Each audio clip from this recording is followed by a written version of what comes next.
आज फेरि म अर्को भिडियो बनाउन जाँदैछु। दया गरेर भिडियो हेरिदिनुहुन्छ भनेर आशा राखेर यो भिडियो म बनाउँदैछु। के भन्ने नि, यो चाहिँ अहिलेको केटाकेटीको जेनेरेसनको लागि अलिकति मलाई बोल्नु मन लाग्यो। मैले बुझेको हिसाबले, मैले भुल बुझेको पनि हुनसक्छु। अचेल केटाकेटी एकदमै स्ट्रगल गर्छन्, पढ्छन्, लेख्छन् भने जस्तो काम पनि पाउँदैनन्। अनि प्यारेन्ट्सलाई पनि टेन्सन हुन्छ, केटाकेटीलाई पनि फ्रस्ट्रेसन हुन्छ कि भन्ने प्यारेन्ट्सलाई डर लाग्छ।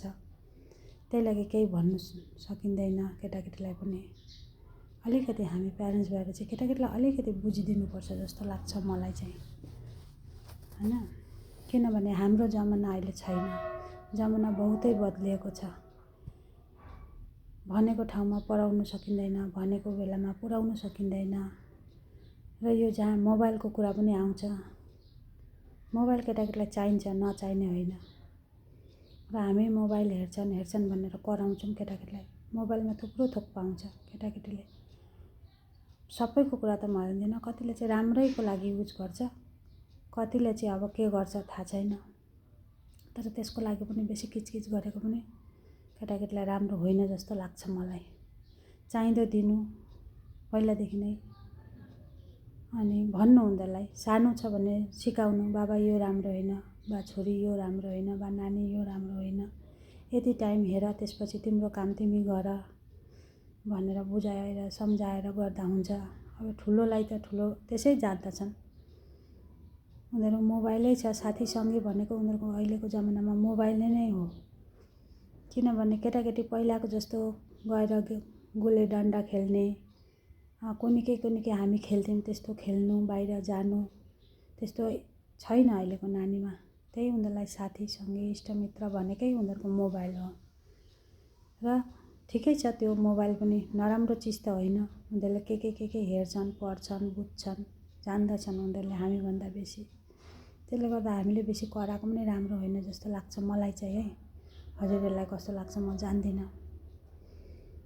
अनि अर्को कुरा, अहिलेको खानपान पनि एकदमै नराम्रो भएको छ। हामी नै कोही बेला अल्छी गरेर बाबु आज मेगी खाऊ, बा बहिनी आज मेगी खाऊ भनेर भन्छौँ। तर होइन, केटाकेटीलाई बिहान सक्दो सुक्खा रोटी सब्जी, दिउँसो घरमै छन् भने भात सब्जी दाल अचार नर्मल खाना। खानेले खान्छन्, नखानेले माछा मासु पनि खाँदैनन्। त्यो पनि ठिकै छ, आफ्नो खुसीको कुरा हो त्यो खानुपिनु त, त्यसमा केही भन्नु छैन। तर अहिलेको जुन बाहिरको खाना भएको छ त्यो चाहिँ एकदमै नखाएकै राम्रो। हर कुरामा केमिकल, हर कुरामा कुन्निके मिसाएको हुन्छ। तर नखाइ पनि त उपाय छैन। तर म एउटै कुरा चाहिँ बुझ्नु सकेको छुइनँ, यो सामान बनाउनेले यो केमिकल हालेर जुन सामान बनाउँछ त्यसले पैसा कमाएर चाहिँ के गर्छ अरे? त्यसको पनि त छोराछोरीलाई कि अर्कै खिलाउँछ त्यसले। तिनीहरूले पनि बुझिदिनु पर्ने कुरा हो यो। यो पैसा भएर मान्छे रहेन भने चाहिँ त्यो पैसा के गर्ने हो? यो पनि उनीहरूले राम्ररी बुझेर यो सोचेर सम्झेर गर्नुपर्ने काम जस्तो लाग्छ मलाई। ठिकै छ, पैसा नचाहिने होइन, सबैलाई चाहिन्छ। सोचेर बुझेर चाहिँदो चिज पो कमाएको ठिकै छ। तर यो अर्कालाई खिलाएर म पैसा कमाउँछु भन्ने कुरा चाहिँ एकदमै गलत जस्तो लाग्छ। मैले बुझेको चाहिँ यति नै हो। त्यसपछिको भिडियो फेरि म बनाउँछु।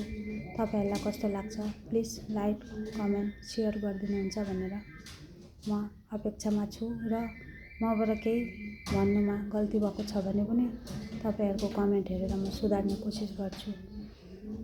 नमस्कार।